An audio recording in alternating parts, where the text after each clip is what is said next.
All right. Good evening, gentlemen. L'chaim. L'chaim to Nudniks. How does the old classification goes, right? So the Shlemiel trips and he spills soup on the Shlemazel, and the Nudnik asks what type of soup was it? Right, that's the categorization.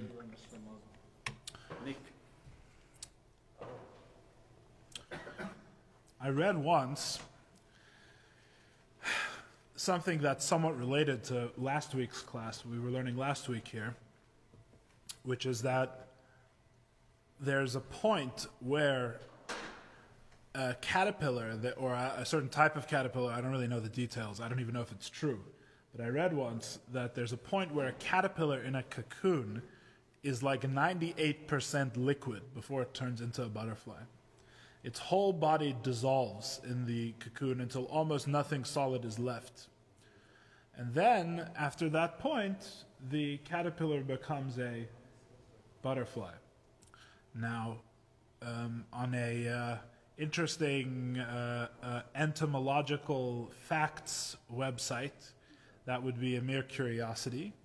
But for our purposes, it's very good. It's a very good mashal. It's a very good metaphor, because we are in the middle of discussing Bria Yesh Ma'ayin, the creation of something from nothing, which is fundamental to understand, or at least appreciate. It's fundamental to appreciate what this means, what the term something from nothing means in Judaism, and also that God creates everything in our reality something from nothing, because if we don't appreciate this fact, then it impacts our appreciation of Achdus Hashem, the unity of God, the way the world is no contradiction to the unity and the oneness of God. Why is it important to understand what we mean by something from nothing? First of all, before I even get into that, I just want to make a side point that I haven't made yet in this class, and I feel it's important to make at some point. A brief side point that's not really relevant to us.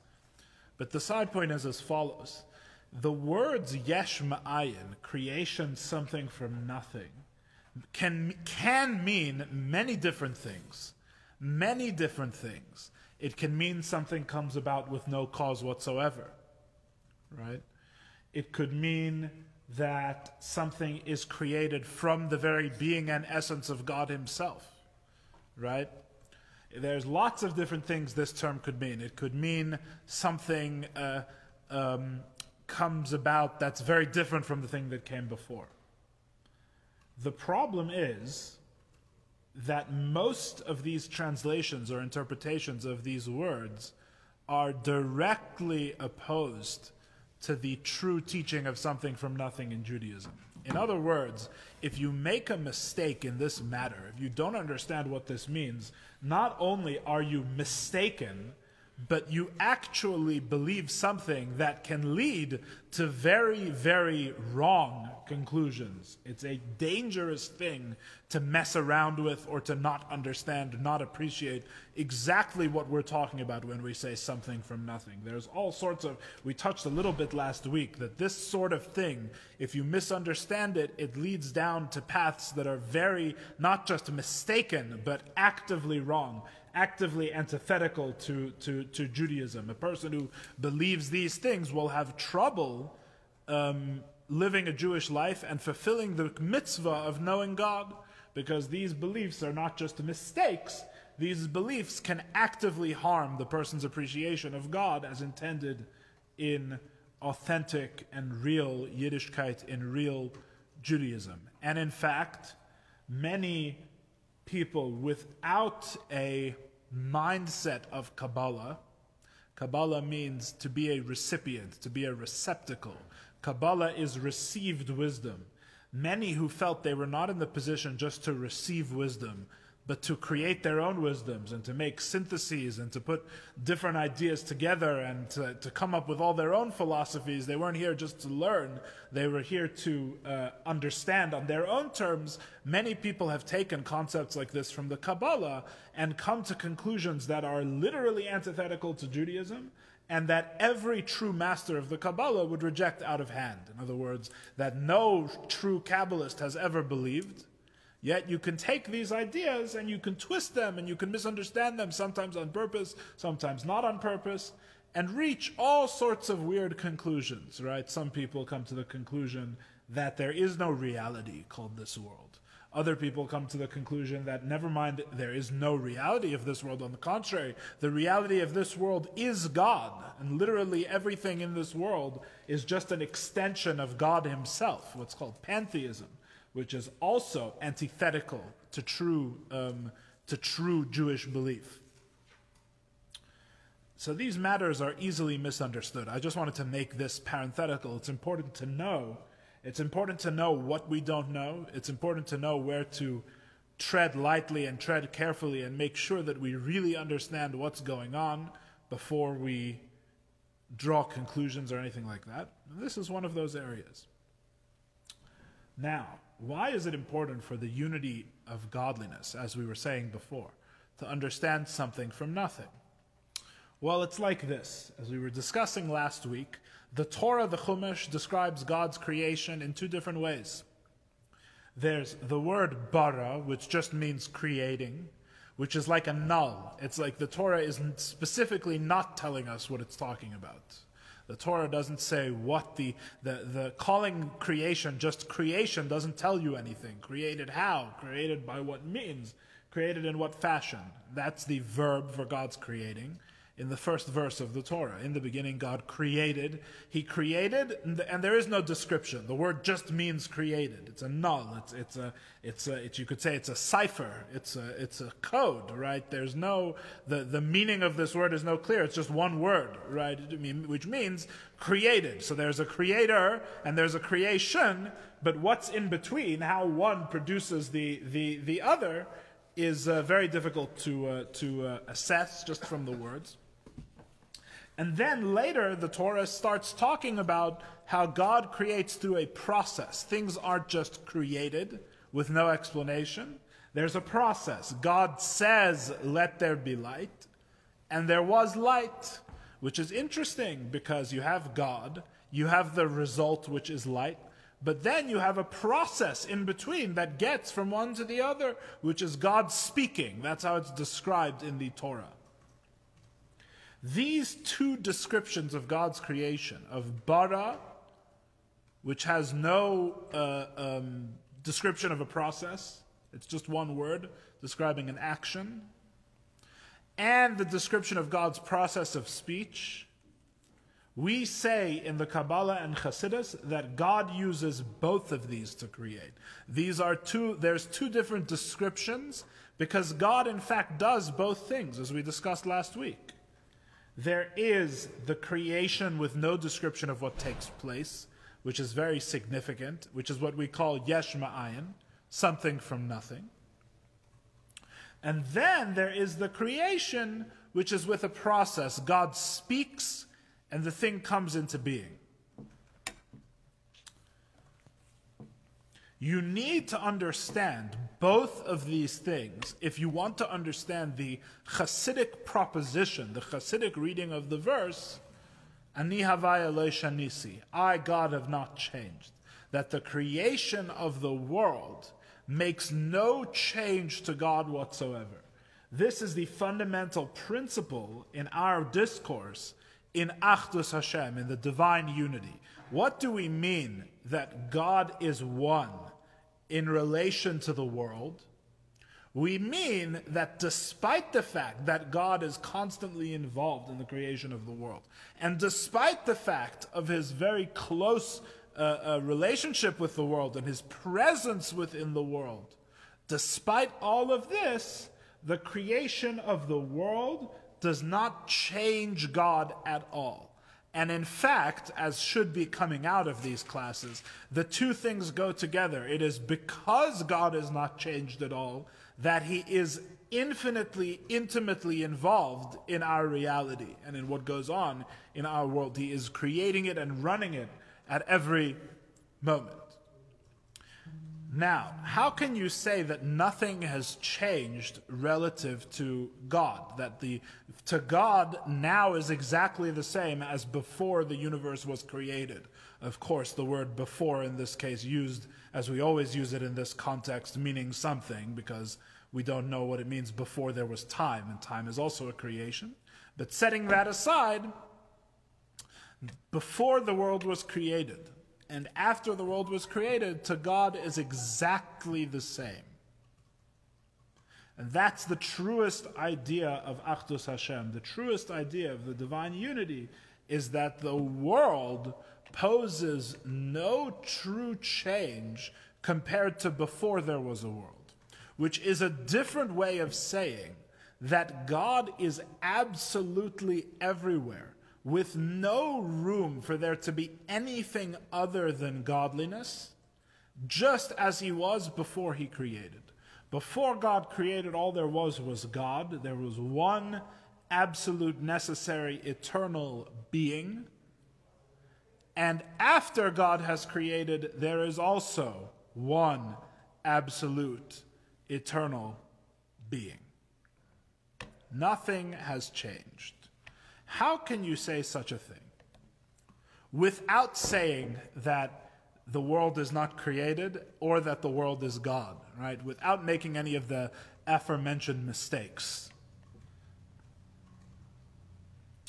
So there's two things that you have to understand. You have to understand that things are created with a process and that things are created without a process. In other words, God uses both of these processes, or really more accurately, one process and one unprocess, or anti-process, which is something from nothing. God uses both of these together to create each thing. Everything that God creates is created with a combination of these two processes. This is the key to understanding how nothing has changed.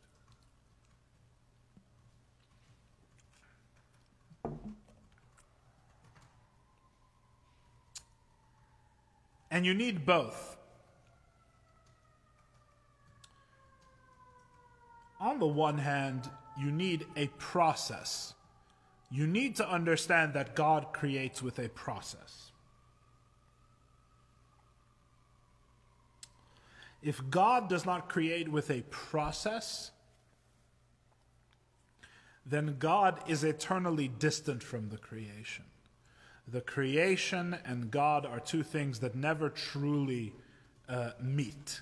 God creates only at a distance. God does not create only at a distance according to the Kabbalah. According to the Kabbalah, God is actively involved in a process of creation. God is close and intimate and cares about and dwells within and is found within the nature of the creation.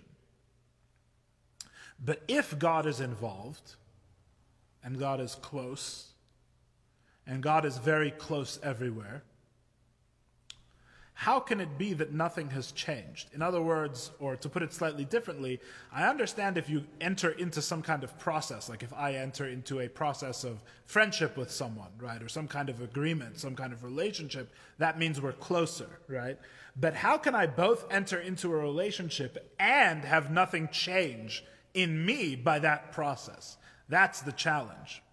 So the first thing we explain in our mimer is that when God enters into a process or into a relationship, which is just a different way of saying God conceals himself or God changes, you can use any of these terms, they're interchangeable.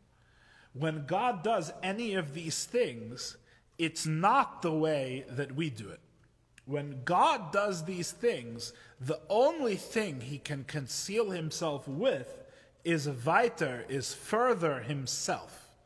Everything that conceals God is itself godliness. There is nothing that exists for God to hide behind. So everything that God conceals himself with is just a further expression of God, because where do all of these things and qualities of concealment come from? They come from God himself, just as the qualities of the divine revelation.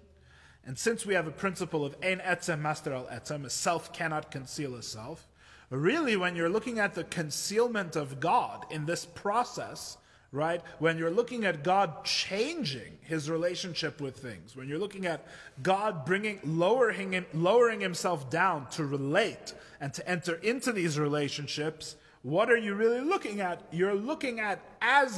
you're looking at is as godly as he was before he entered into these relationships. So there's no true change or concealment vis-a-vis God, neither to God himself, nor even to the process that God enters into in order to relate to things, because all of that self-concealment, all of that self-changing is really not a change at all. It's like if I put my hands in front of my face and say, I'm hidden now, right?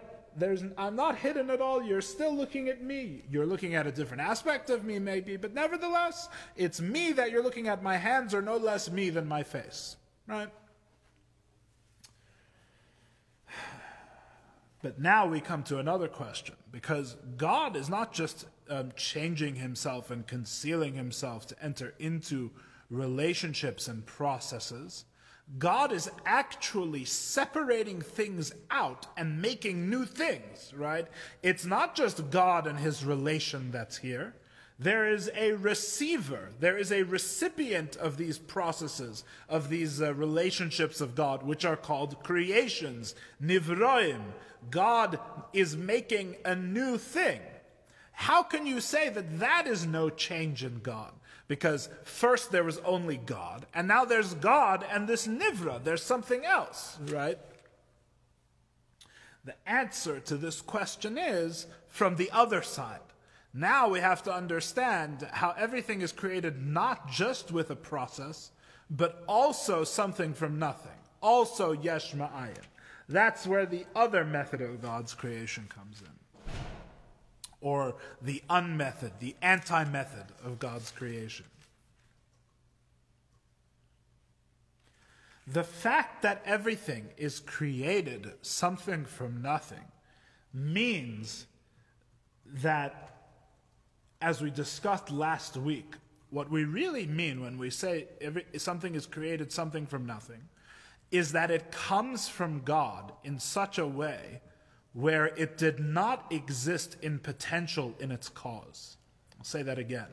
What we mean by something from nothing is not from literally nothing, because we believe everything is coming from God.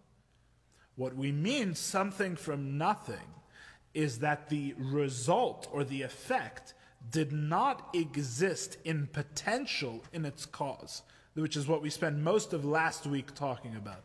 Last week we spoke about how in our reality, when something changes, when you have a cause and an effect, the effect exists in potential in its causes. Its causes all contain the effect, and when the effect results, what makes it real, it's standing on the reality of the thing that caused it. Right? The pot already existed in the lump of clay in potential, right? Which is why now that I've made the pot can stand on its own without my involvement, because really it could always stand on its own. It stood on its own as it did as a lump of clay. Now it does as a pot.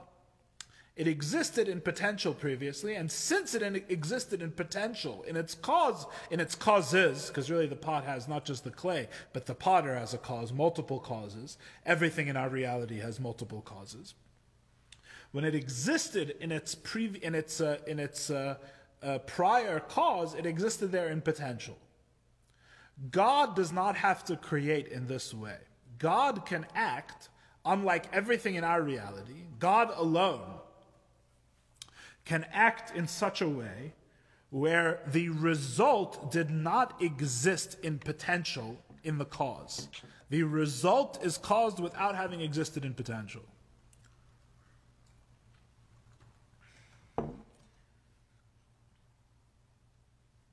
And that brings us back to our caterpillar, or as we said last week, to the seed that rots in the ground, which is similar to the liquefying caterpillar, appetizing thought if ever there was one. The liquefying caterpillar and the seed that rots and partially dissolves to become one with the ground, are our metaphors for something from nothing. How can the apple on the apple tree or the beautiful butterfly come about from something that seemingly has no potential for these things at all, right? It's like there's a gap. Originally there was a seed, and originally there was a caterpillar. Then they undergo a process where seemingly, and remember it's only a metaphor, as we discussed last week, it's not really yesh ma'ayin, because again, only God creates something from nothing. So it's just a metaphor. But seemingly, there is a stage in the caterpillar becoming liquid, or the seed rotting and disintegrating in the ground. There is a stage where there's a break. Now you have just the ground, or you have just some strange liquid chemicals, right? How can you then get a butterfly or an apple out of these states? This is the metaphor for yesh ma'ayin. So it's not something from nothing. It's something from something that didn't have any potential for the effect, right? Which, relatively speaking, is nothing. That's why it's called nothing. Something from nothing. Nothing means something, another thing that is so different from the result that it has no potential to cause it whatsoever. That's really what we mean by nothing. And as we've been speaking about for many classes now, you can't really say even that God himself is a something. You can't even really say that God exists. And this concept is very useful to remember for when we talk about something from nothing, right? Because none of these nothings are really literally nothing, right?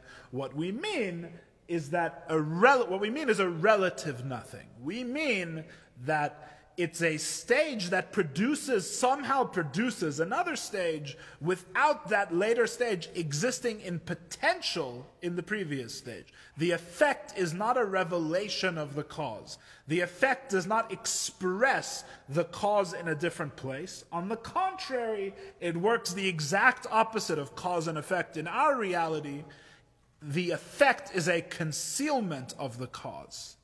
The effect is not an expression of what causes it. The effect is a concealment of what causes it. When you have the effect, you don't have the cause at all. That's something from nothing, right? Even though the one caused the other. All of which we discussed last week at greater length. So now, we haven't even gotten to how this helps us explain the unity of Hashem, right? How really nothing has changed. Although we have mentioned previously that this is an idea of bittul, that all of the creations are nullified, so there really isn't anything new. God does not actually create something apart from him. The nivra is batul, the nivra is nullified. But we haven't really explained what we mean by that yet. What's the connection between something from nothing and bittul? We haven't explained that yet. So now the Rebbe makes a parenthetical, and the Rebbe says, it's not actually a parenthetical in the text. I'm calling it a parenthetical, I should note. But the Rebbe takes a moment to explain to us how you can have both of these things true at the same time. Because if you're thinking about this review so far, we've said that God creates both ways. God creates something from nothing, and God creates with a process. And it should be clear now, number one, that these two things are opposites. Creating with a process means that God is close and becomes the cause that is revealed in the effect. That's seemingly what it means by God creating with a process. On the other hand, God creates something from nothing, which means that God is totally distant from the effect, right? Let me explain it to you this way, practically. It says, the Alter Rebbe famously says in Torah in the Maimer Dibra Maschal Pasach Eliyahu on Parshas Vayera, which is part of the basic fundamental curriculum of Chassidus, a very important discourse. The Alter Rebbe explains there, he's really talking about the mimer is about the nature of the spheres, right? And it's followed up by another mimer, Erdana, which is explaining what it means that God descended on Sodom, which is a very strange statement in the Chumash, right? Parshas Vayera, God is going to destroy the cities of Sodom and Amorah, and it says God descended, right? Does this ring a bell to anyone? God descended to see what was going on in Sodom, and the Alter Rebbe's whole question is, what do you mean God descended, right? Or does God live on a cloud? What is this discussion? It's very strange, right? So this verse is the means by which the Alter Rebbe explains some very fundamental ideas in Chassidus, which come up again and again in many discourses. So the Alter Rebbe famously there says that the sweetness of an apple comes from Chesed of Atzilus. We're not going to get into a whole discussion, right? But Chesed of Atzilus, one of the traits of godliness in the world of Atzilus, is the source for sweetness of an apple, right? Now, I just want to look at this simple fact that the Alter Rebbe says, this simple statement. The sweetness of an apple comes from the kindness, God's kindness in Atzilus. That's its ultimate source, right? I just want to look at what this means in the context of our mimer, to give us some grounding going forth, right? Because what we're talking about here is very fundamental Chassidus, right? This is like 101. This is basics. You have to understand this and appreciate this before you can build on this in a more complex way. The Alter Rebbe is describing a cause and an effect, right? There's something called God's kindness in the world of Atzilus, whatever that is. The Alter Rebbe there is in a process of describing what that is exactly, but that's not really our concern. There's something called God's kindness, a trait of godliness in the world of Atzilus, which is totally one with God. And then there's the sweetness of a physical apple here on earth. One causes the other. That's what the Alter Rebbe is saying there. God's kindness causes the sweetness of the apple, which is the effect, right?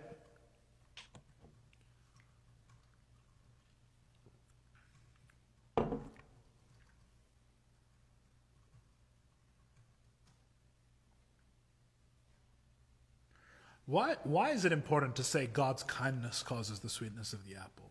Why is that so important? Why do we care? Why do I care the sweetness of the apple comes from Chesed of Atzilus? And the simplest answer of why we care, it's so simple that you could look through many Maimarim and not find it. The so simplest and direct answer for why we care is that this means that God is close. And what I mean when I say God is close is that what I mean by God is close is that the sweetness of the apple reflects a quality of godliness.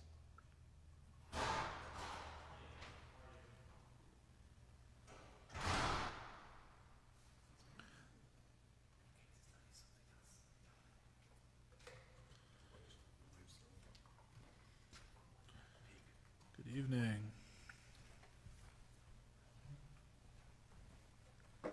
The sweetness of the apple reflects godliness. That's really why it's important. The sweetness of the apple, when I bite into an apple and it's sweet, that experience is an experience that God is close to. This is not something that's unrelated to godliness, that's unrelated to God. There is an experience of godliness inherent in this thing. Right? Just like how if you read The Sun Also Rises, you can say you have an experience of Ernest Hemingway. Why can you say that? Because he put himself into his book. Writing the book was a process. He got involved. He sat down. He said, this is the story I want to tell with these characters. And it's not like, it doesn't just mysteriously arrive without Ernest Hemingway's involvement. Then he wouldn't be the author, right? The whole point of the sweetness of the apple comes from Chesed of Atzilus, is that God is close to this thing. This is not something that magically emerges and has nothing to do with God. God is involved. God is actively involved. His kindness is the basis, the cause, the close cause and effect from which the sweetness of the apple emerges. The sweetness of the apple is an expression of godliness in itself. So in other words, it's not just that the apple comes from God that makes the apple have a relationship with Hashem. Obviously, everything comes from God. It's the teichen pnimi, what the apple says, we would say in Yiddish. What you hear when you listen to the apple, what the apple is saying is ultimately godliness. That's why it's important. That's why it's important that the sweetness of the apple comes from Chesed of Atzilus, right? On the other hand, now we have a terrible problem. The terrible problem is that God doesn't taste like anything. Also, God is not an apple. And not only is God not an apple, God is not something which has the potential for an apple. Right? If God has the potential for an apple, that means God and the apple are somehow fundamentally related. Right? It also means that everything that comes from God has a potential in God, which means that God has parts because you have all those different potentials, and it means that ultimately God and the apple exist in some chain of causes and effects where God is one end and the apple is another end, right? Which means basically he's not God. That's basically what it means. How can the Holy Torah be telling us that the sweetness of the apple reflects godliness? God is totally above and beyond any of these things. These things are created by God. They're not a direct expression of God. That's what makes them creations, right? The nivroim, with the word bara, the mysterious word, the cipher in the first pasuk of the Torah, which means created something from nothing, right? So, on the one hand, the sweetness of the apple is an experience of godliness in some way, because the sweetness of the apple is an expression of its cause. But on the other hand, the sweetness of the apple can't be an expression of godliness, because God, first of all, God is not sweet as opposed to bitter. The bitterness of the apple comes from Gvura of Atzilus, the Alter Rebbe says, and how both of them, yet both of them come from God. So God is not sweet or bitter, right? God transcends both of these things, to put it very coarsely, right? And God is not the first thing in a chain that leads to an apple, right? We wouldn't say such a thing about God in Judaism. God is the creation of everything, the creator of everything, pardon me, of chains and of apples and of cause and effect. So,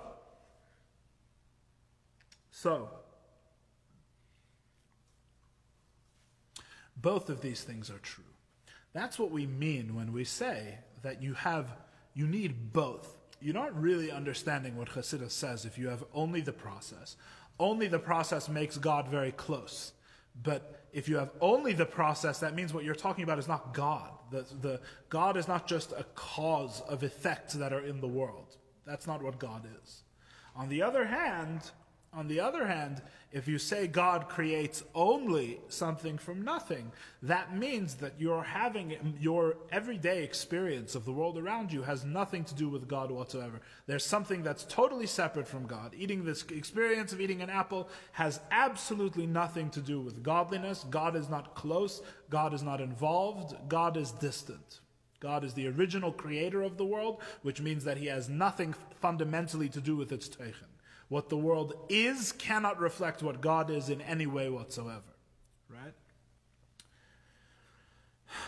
But the Holy Torah says that in fact we can have our cake and we can eat it too. We can have it both ways, right?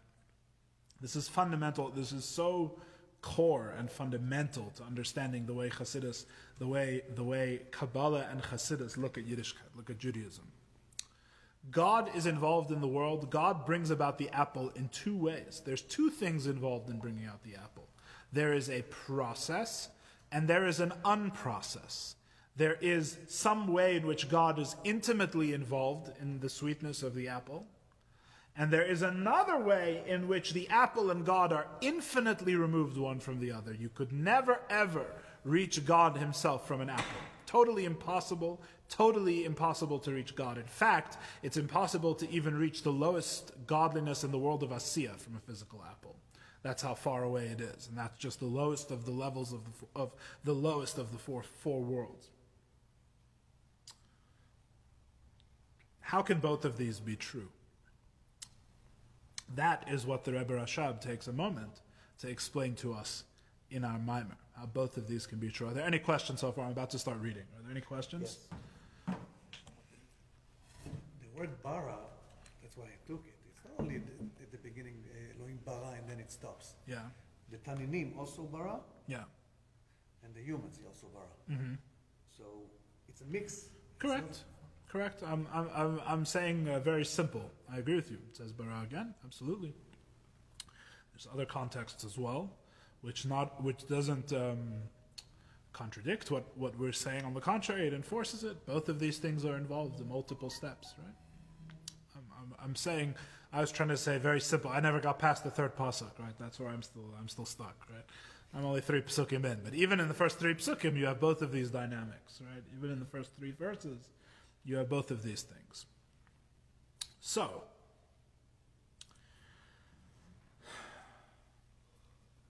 this is what the Rebbe Rashab explains.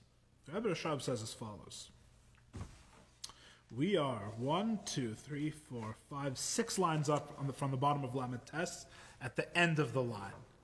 Kamei Kain Yuvan. See that? End of the line, 6 lines up from the bottom of Lamed Tes. Kamei Kain Yuvan. So too it's understood. Bichlolus es havas ha'elemes, in the general bringing into being of the world. Shehem b'chinas yesh ma'ayin shehu es havus chadasha. That they are brought into being something from nothing. And what does something from nothing mean? The Rebbe says in summary, his havus chadasha.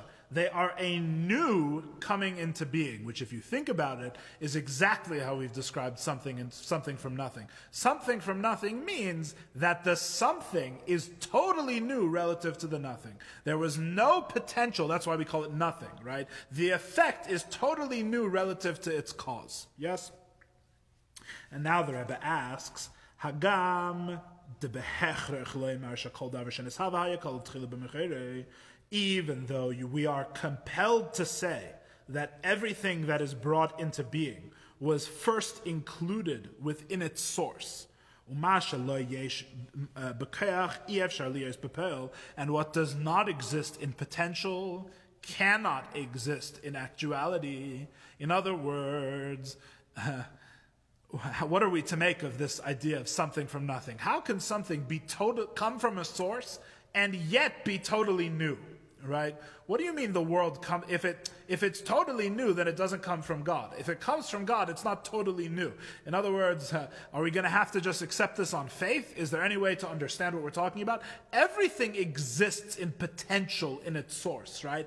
And in fact, and really this is the depth of the Rebbe Rashab's point, which I suspect, although of course I could never say for sure because it's not in the mimer, I suspect this is why the Rebbe Rashab is putting this here, because the real niggling point that would bother a chassid or a student of the Kabbalah who's learning this mimer is we're saying the world is totally new.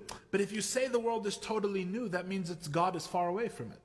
Right? That's really what you're saying. If it doesn't exist in potential at all within godliness, and it's totally new, if the sweetness of the apple is a totally new thing, right? It's created as a true yesh ma'ayin. It has no potential. There was no potential for an apple until the physical apple was created, right? That means that God and the physical apple are 2 separate things, and never the twain shall meet. There is no relationship. There is no relationship. That's what yesh ma'ayin means. Yesh ma'ayin, the effect does not exist in potential and its cause, is a different way of saying there's no relationship, right? And yet, we're still trying to say one creates the other. But one creates the other in a way where they're totally unrelated. That's really what we mean. There's no connection between the effect and the cause. And that's the Rebbe's question. The Rebbe Rashab's question is, if he hasn't even finished what he's saying about creating something from nothing, and we're interrupting with this point. We're interrupting with this point, which is, how can you say that God creates everything, something from nothing? That means that the result is totally new, and something totally new is a different way of saying, God forbid, that God didn't create it. That's really what we mean by if it's totally new. If it's totally new, how can you say it even came from God? Right? What does that even mean? So,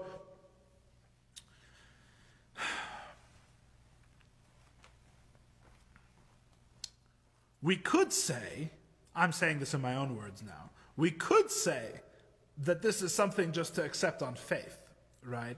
In other words, we could say that God has a way that things come from him, which even though there's no process and it doesn't exist in potential and godliness, so it's a totally new thing, nevertheless it still comes from God.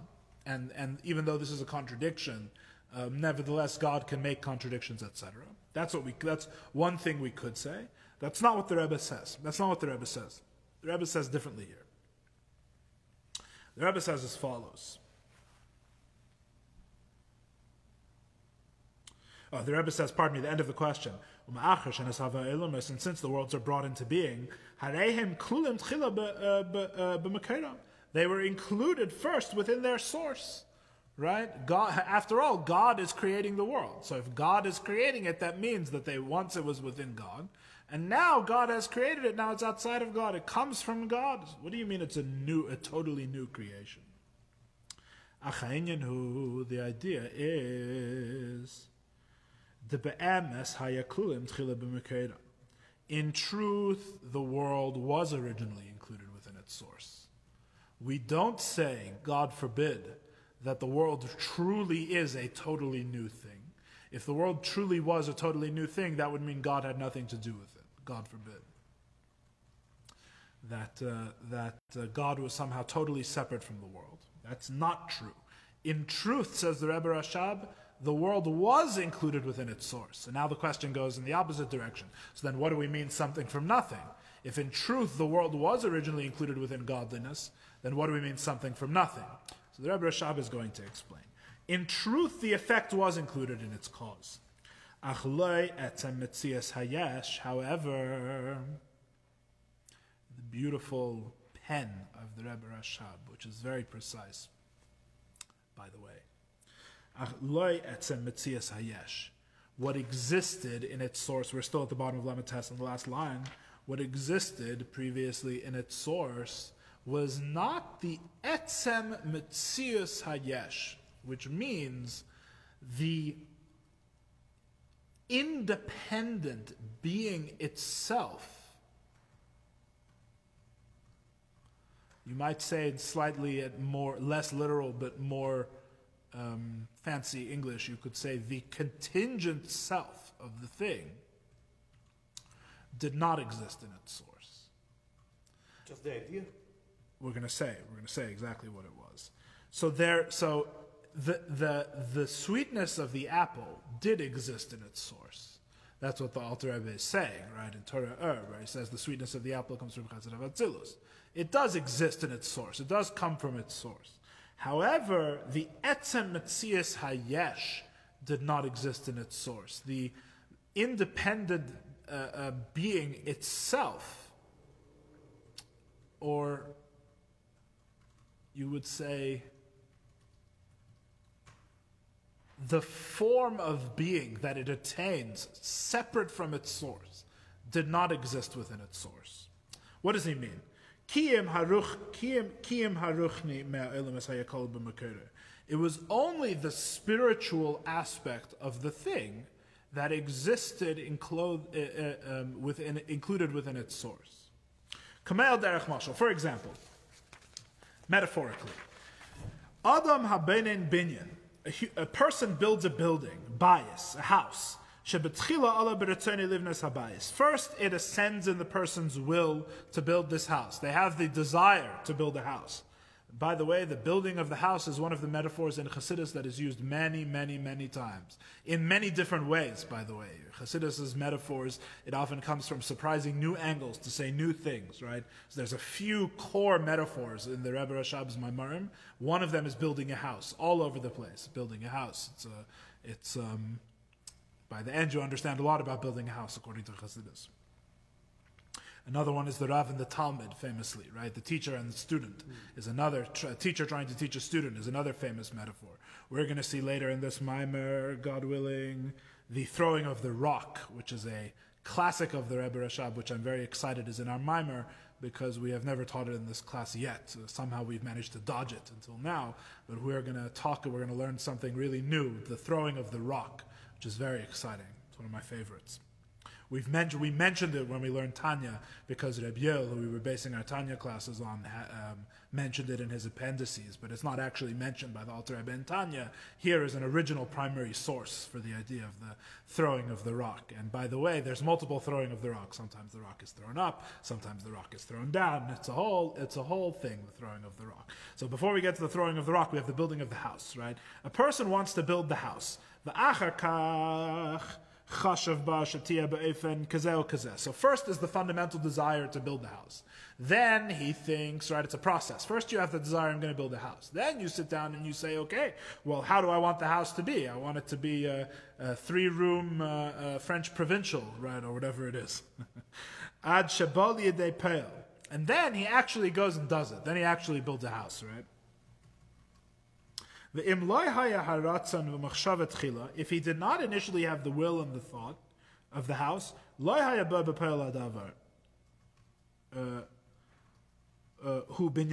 he would not have come to the actual doing of the thing, that is, the actual building of the house. So, in other words, the house exists in potential within his mind and his will, and then he brings it into actuality. And if he doesn't have that potential, this actuality never comes about. If he never wanted to build a house and never had an idea of how to build it, he never would have ended up building it. Those are necessary components, right? However,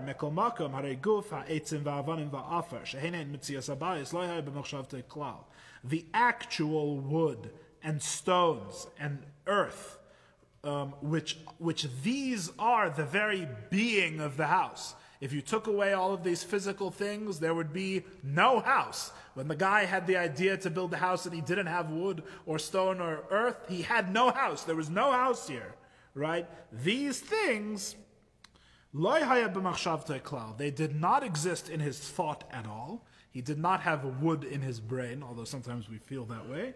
There was no wood in his head at all. There was no stones. There was no earth.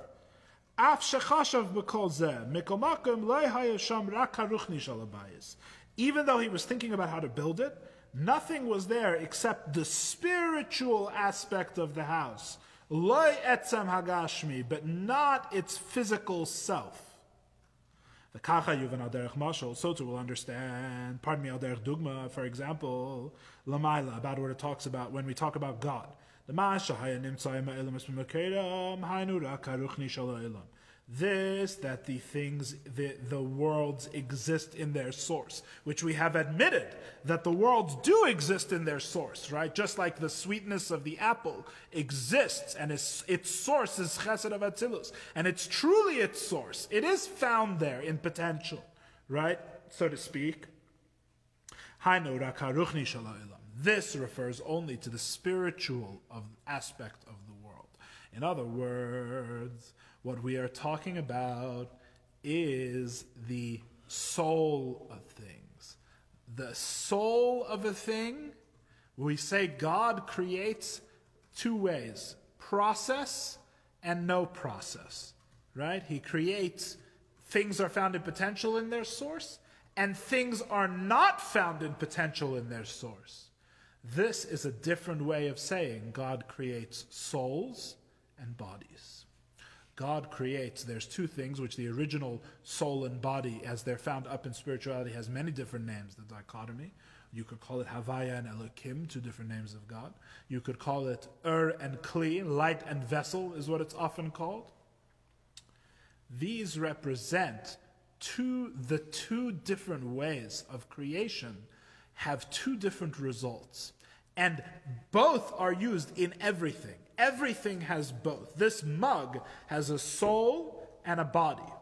The soul, which what do we mean by soul? Now we can come with a very rigorous and profound definition of soul and body, right? Now we can actually understand what these words mean. What do we mean by the soul of the thing, or the light in the thing? What we mean is that's the aspect of the thing in which God is very close. The experience of this spiritual thing is an experience of godliness. When we say the sweetness of the apple, we don't mean the glucose and the sucrose and the different molecules interacting together. We mean the spiritual sweetness of the apple, the taste that your soul experiences, which is a spiritual experience of a spiritual thing actually in the apple, by the way, which is like, I could do 10 classes just on that. That's a whole other thing. That's a spiritual, we're talking about the spiritual sweetness of the apple.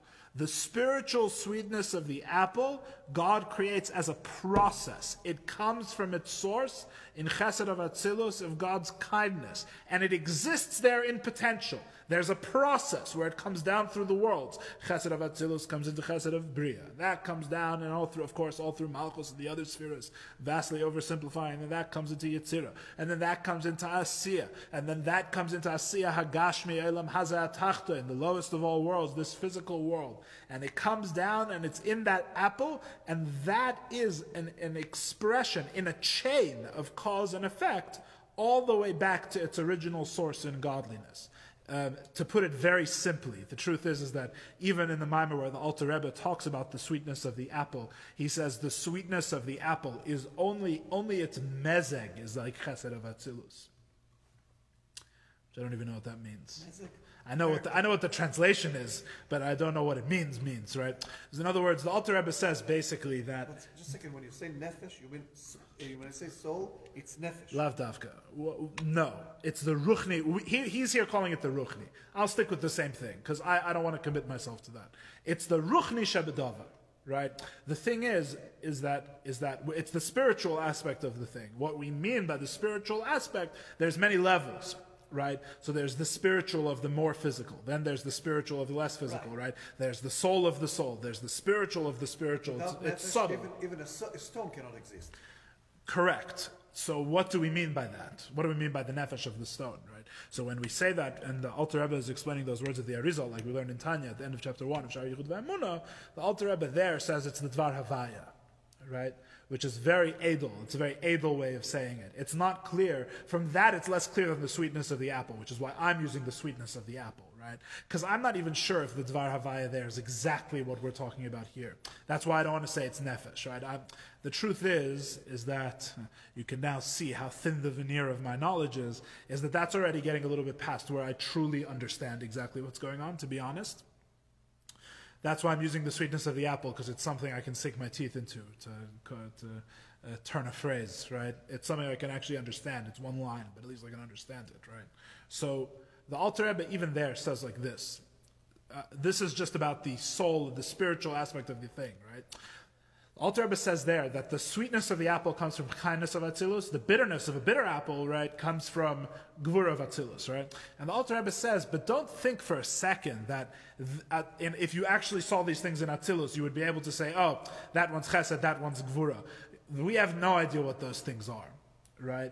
The only thing that we know about them is that this one is the source for this, and this one is the source for that. But the source is so distant in Atzilus that all you can say is it's the mezeg, which means something like the makeup of this one is in some fundamental yet mysterious way connected to this source, and the makeup of this one is in some fundamental and mysterious way connected to that source.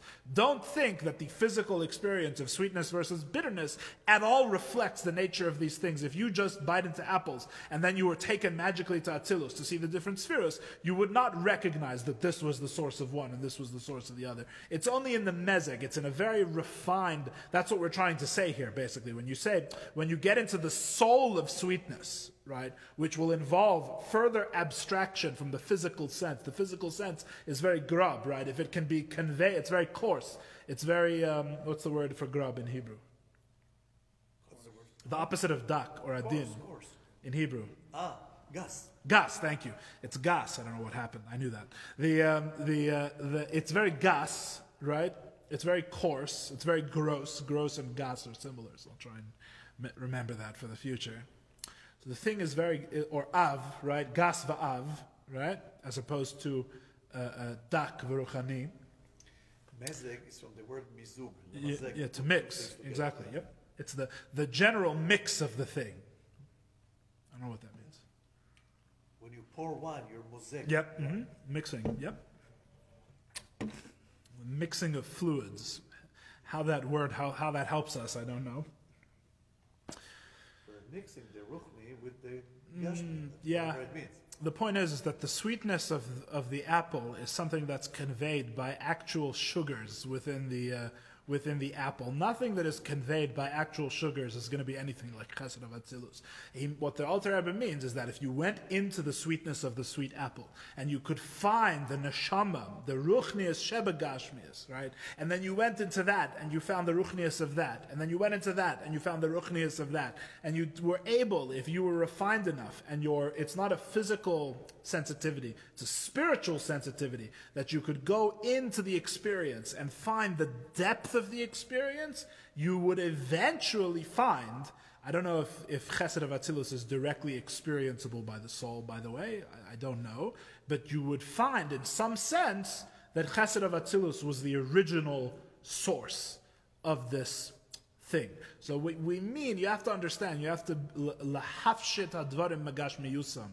You have to extract what we're saying from its physical, coarse garments, right? Even when we say the sweetness of the apple, we don't mean exactly what a person off the street would think when you say sweetness of the apple. But nevertheless, and this is the point, nevertheless, the sweetness of the apple really, really does have a source in Chesed of Atzilus. The spiritual has the source in the Ruchni Shebedavar, the spiritual of the thing, the soul, the the light. It has its source, it's created by God in a process, which is why God is close to the sweetness of the apple. The sweetness of the apple is not a separate thing from godliness, it's an expression of its source. The sweetness of the apple is an expression of godliness, which we say all the time. If you're around Chassidim, if you learn Sichos of the Rebbe, we say all the time, the way things are physically reflects their source spiritually. And we say it so cavalierly, right? Now, this is what we mean. The things in this world, God is close. The relationship, when you experience something physical, the soul of that thing, it has a light. Everything has an inner expression of godliness that comes from a process from godliness, right? Just like the idea of the house. I had an idea to make my house with 3 bedrooms, and now the physical house has 3 bedrooms. There's a connection between this house and me. On the other hand, you cannot say that God is the beginning of a process that ends in the physical apple, which is sweet. Why? Because the etzem hayesh, the independent reality-ness of the apple, which in our reality is physical, although in the spiritual realities there is also a body which is like this to each thing. The angels also have bodies, which reflects the same principle, right? These things were not found in the original source spiritually. The guf, the gashmi, the course, the independentness of the thing in which it expresses as a separate contingent being, that does not have a source in godliness. Now, what do we mean it doesn't have a source? We don't mean God doesn't create it. Everything comes from God. We mean he creates it in a way of yesh ma'ayin. We mean that thing cannot be traced back. It did not exist in potential. The physical does not exist in potential in the spiritual, right? Just like the wood that you use to build the house doesn't exist in the mind of the builder. It's a totally separate being, right? Now the tricky part is that the metaphor is obviously limited, because in the metaphor the wood doesn't actually come from the builder. It comes from something else, from a tree, right? In this, the wood also comes from the builder, but God has a way to make the wood something else, and that way is called yesh ma'ayin. Right? God makes the physicalness of the thing, the independent yesh, the independentness of the thing, the body of the thing, the physicality. It comes not from a source. It comes new. It's a new hishavos. Physicality? What? The opposite of the ruchani. Comes from yesh me'ayin? Of course. Of course. Of course. Everything before this world is spiritual. The spiritual is not a source for the physical. How do you get physical from spiritual? But making it more grub. Like we said, so I always say in the class, that was exactly what we spoke about last week. Is that it's impossible. You can't. No matter how grub you make an idea, it's like this guy who's planning on building the house. No matter how much you think about the house and how much you understand it and how practical-minded you think about the house ain't never going to pop into existence from the idea of the house. What? Because you're not God. Ah, but that's where you're wrong. That's incorrect. It's actually not because you're not God. You could think it's because you're not God, but that's actually not true. It's not because you're not God. It's because building is a process that God made reflecting the way He made the world, which is why it's a mashal, which is why the metaphor works, because God has made the world. It's very meta. God has created the world in such a way that it reflects its source. The spiritual aspect of this mashal is itself found in its spiritual source, right? It's a metaphor about how some aspects of things are found in their source in godliness. And the source in godliness of this metaphor itself is found in godliness, right? It itself comes down from godliness this way. And God made it that when we build, we experience both things on purpose, for whatever reason, right? You have both aspects. You have the part that comes from within you, which is rooted in you as a revealed cause. And then you have the aspects which has to come from outside of you. Not because you're not God, but because when God makes, He also makes things as if they come from outside of Him. And that's called Yesh Ma'ayin. That's called something from nothing. If you followed what I just said. It's a little tricky. One thing. Holding is a different thing. And next week you have said again. God creates... What time is it? 9:30. Oh wow, it's late. This is what happens when I sit too much of an angle to the clock. We could just go on forever. God creates the spiritual comes in a way of cause and effect and closeness, right? That's the difference between light and vessel, by the way. The difference between light and vessel, both of these things absolutely come from God. What's the difference? The difference is that light, one of the many reasons we call it light is because light reveals its source. That's what light is, right? And vessel does not reveal its source. Right? The vessel is created as if michadash, as if from new. There's a break. There's a break in the process, right? By the way, I should just put this here. The gap of Yesh Ma'ayin is not just spiritual to physical. It exists at many of the spiritual levels as well. So it's not like everything is all a process until you get to the gap, until the jump from spiritual to physical, and that's the only jump.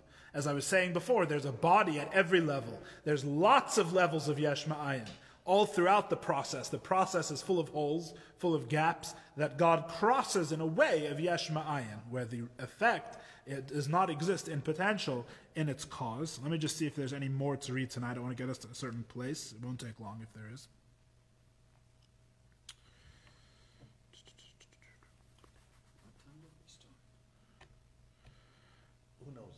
The physical reality of the world did not exist at all before it was created. And when He creates the physical aspect of the world, it's new. And it's preceded by nothingness. Because you could have a whole universe of spiritual things. Relative to the physical, all the spiritual things in the world is nothing. Right? Ask a Jew at the end of Yom Kippur if he would like to have a spiritual cup of orange juice. It's not something. It's not real. Right? The spiritual relative to the physical is nothing. It's kadmaya heder. When God creates the physical reality, it is preceded by nothingness. By a lack. A lack of what? A lack of the effect that He brings about. A lack of physicality, which is 100% true. And that's why it's called something from nothing. Because relative to its cause, relative to what preceded it, this thing totally, not only did this thing not exist, it didn't even exist in potential. Yes? The physicality did not exist previously. This is why the bringing into being of the world is called the bringing into being through way of a dilug, of a leap, of a jump, right? The dilug, what we mean by a leap is when something, the result is something that is totally incommensurate to what preceded it. Right? No amount of the previous thing adds up, no amount of the cause adds up to the effect. A different way of saying it. Because